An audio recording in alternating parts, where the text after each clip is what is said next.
I woke up late, Dad yelling at my door. "Move it or lose it," he hollered.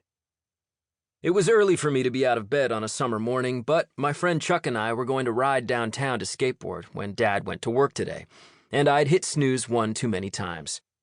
Dad was never late for work. I threw on some shorts, a t-shirt, socks, and my smelly Vans skateboard shoes and hurried down the stairs.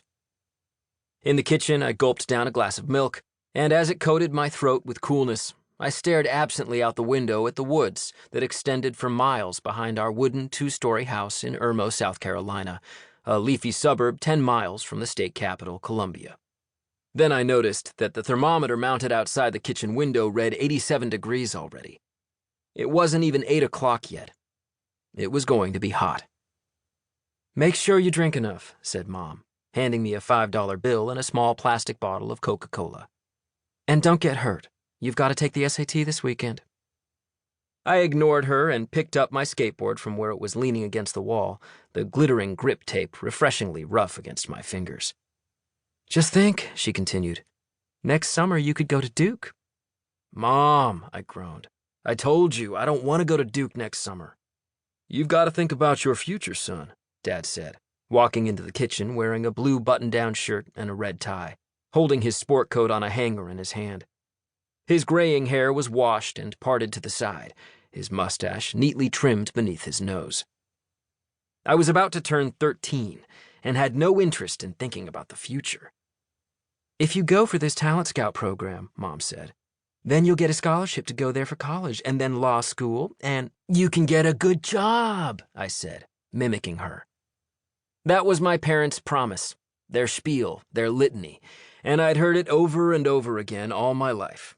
Work hard, go to a good college, get a good job, and you will live happily ever after. It was a seemingly democratic pledge, the idea that anyone can succeed with a little sweat. But everything that surrounded that promise already made it ring hollow.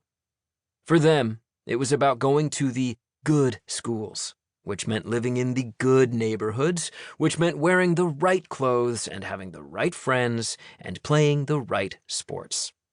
And being the right race. "We can talk more about this later," Dad said. "We've got to go. I have a meeting and can't be late." Dad identified so deeply with the insurance company where he worked that until that year, I'd thought Siebel's Bruce was something akin to God. Sometimes, when I'd thank him for a toy he'd brought me back from a business trip, he'd say, "Thanks, Siebel's." I grabbed my Coke and tucked my skateboard under my arm, happy for the chance to spend one of the final days of summer skateboarding downtown, where the terrain was far more interesting than in our leafy subdivision. When we got into his company car, which was square and boxy and looked like a police car, Dad turned the radio to his favorite station for his morning commute. The morning DJ was the father of one of my old friends, David, from elementary school. "Have you seen David lately?" Dad asked. "Not this summer," I said. If a kid didn't skateboard, I was not interested in hanging out with him.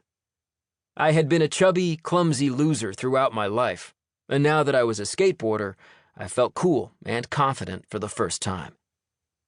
Skateboarding was an unlikely passion for me.